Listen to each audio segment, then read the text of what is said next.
right, so for these cookies we're using rolled fondant mostly and a little bit of royal icing. There's some of them that you can do mainly in royal if you wanted to. Like this, you could certainly do the base of it in royal, but then you have to wait for it to dry before you do the other features. And I prefer the fondant, but you know, it's the idea, the design, and then you can kind of decide from there what you want to do. Okay, so then take the same cutter and cut out, and make sure, see how I kind of wiggle it just a little bit. Make sure that I get a nice clean cut. And then remove the excess fondant. And then I flip it on over like this. See where it has some rough edges where I didn't get a nice enough cut? You can at this point just kind of push those in so you don't see those. Okay, and then we'll take some water.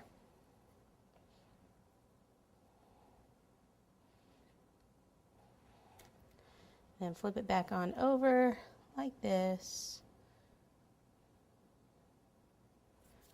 Make sure you don't have water on your hands. And then go ahead and kind of reposition it.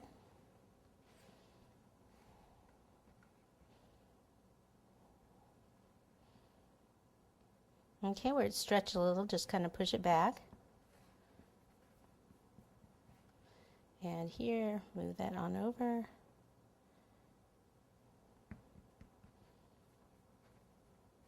Okay, and once it's on there, you just kind of smooth it out. If you need to stretch it in any area, you just kind of push the fondant. That's kind of the nice thing about the fondant. Any rough edges, kind of get those smoothed out.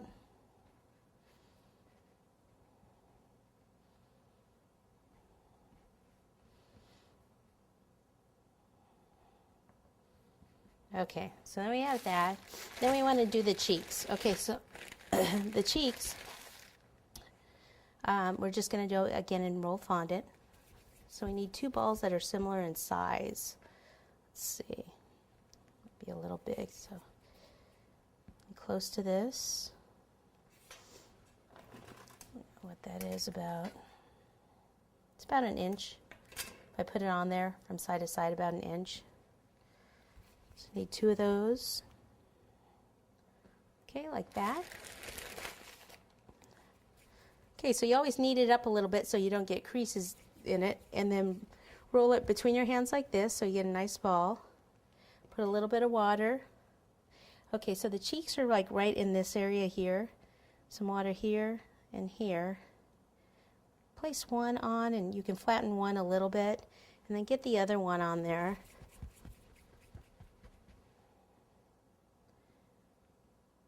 And then you can kind of flatten both of them. Then what I do is I go around the edge, keep the center a little bit thicker, and then just go around the edge and flatten the edges. So he's got nice puffy cheeks.